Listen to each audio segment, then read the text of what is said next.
Hey everyone, welcome back to our channel Quick Guide. On today's video, I'm going to show you how to use walking directions in Google Maps. It's very quick and easy. So let's get started. First, open the Google Maps app on your phone. If you don't have the app yet, you can get it from Google Play Store or the Apple App Store. Once you do that, open the app, then sign in using a Google account.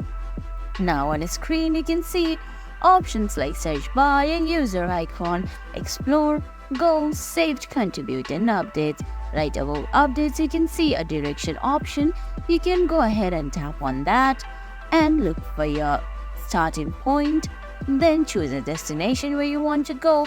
Then you can see the Google map is defaultly set to drive in there, but you can see other options like this boss option or the walk-in option. You just have to select this walk-in option, then tap on preview. You can even check the steps there, go back and tap on steps. You can see there's the whole details written over there. And guys, that's it. That's how you use walking directions in Google Maps. I hope you found this video helpful. If you did, please give it a thumbs up, leave a comment, subscribe to our channel and hit that bell icon. See you in the next video. Thanks for watching.